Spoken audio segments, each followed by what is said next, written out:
So you can't exactly see me right now, but this is what you get sometimes with PTSD.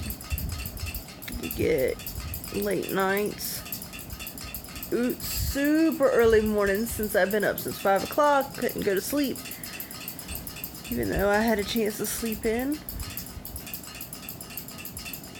Just been thinking, watching Orange is the New Black, don't judge me. Finished the season. Trying to deal with the shit that's on my plate right now. You know, as a single mom, I have to fucking worry about bills by myself, feeding kids by myself.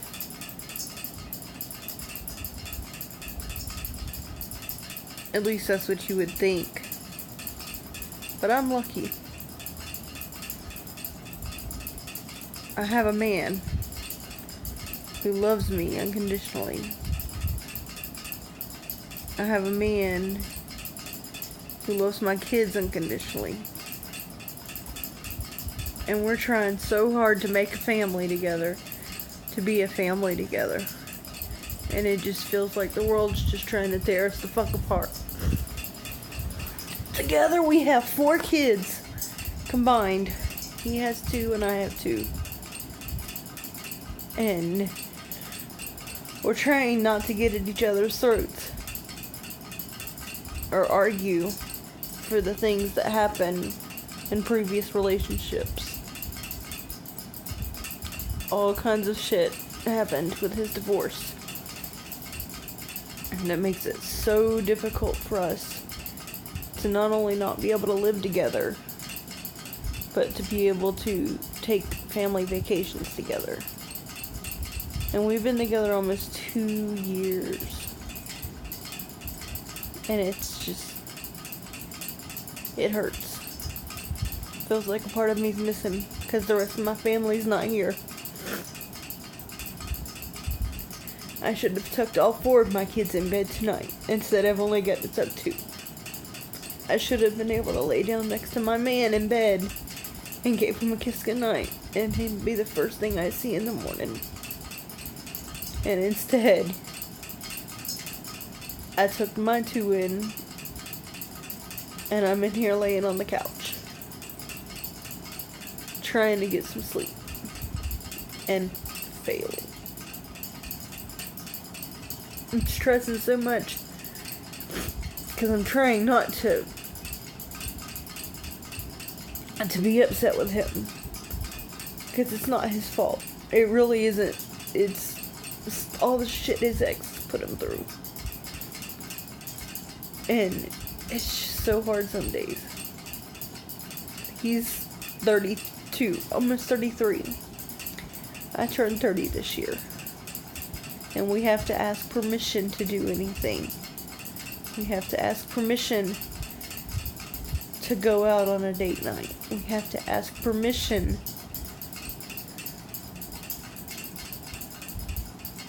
to let the boys have a sleepover, which they can't even do. We have to ask permission from everybody but us. We're the parents, and we can't even parent our children anymore.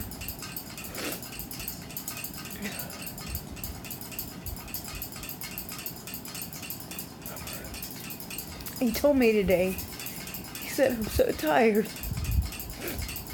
So tired of fighting 2 fights.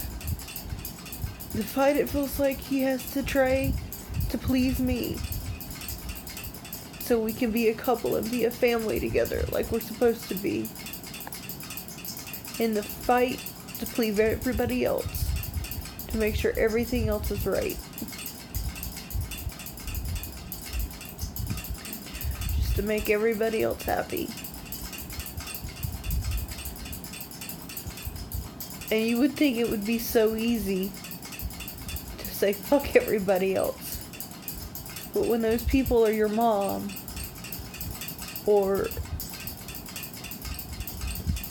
the law, basically saying you can't do this or you can't do that, and your kids can't do this and your kids can't have a life, Your kids can't live. Your kids can't have sleepovers. Your kids can't do anything fun that defines childhood simply because one woman decided to stand up in court and fucking lie continuously that they had to put a law in the divorce decree that states there ain't nobody can come in the child's lives but family. Like, what kind of person does this? What kind of judge approves this? And it just makes me stop and think, what the fuck kind of person am I for being upset that we can't have those things together? And in a way, I feel like I deserve to be upset. We deserve to be upset because it's so unfair to not only us, but to his boys.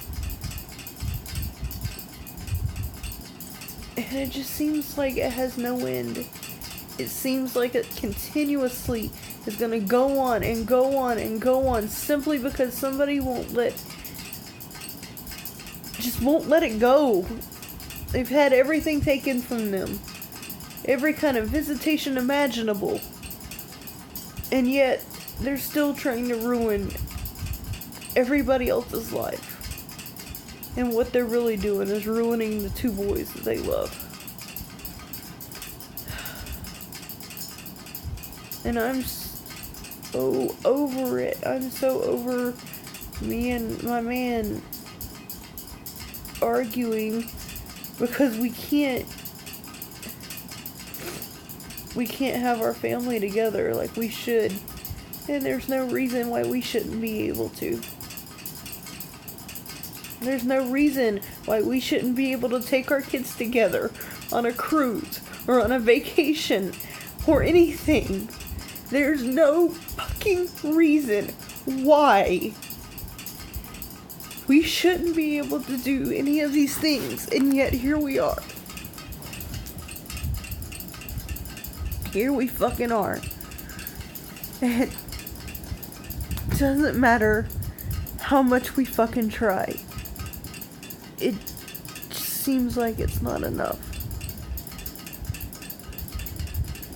To be honest, we have the most perfect relationship.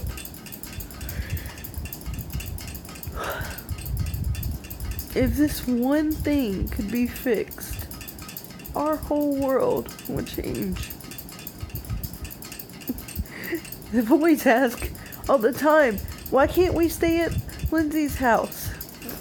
Why can't the kids come stay with us? Talking about my kids. Why can't we have sleepovers?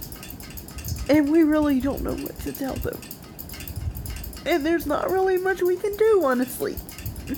We're doing everything that we can. We have a lawyer. We have someone fighting for us. But it hasn't changed. 8 years he's been divorced. 8 years. Almost. I take that. Almost 8 years, yes.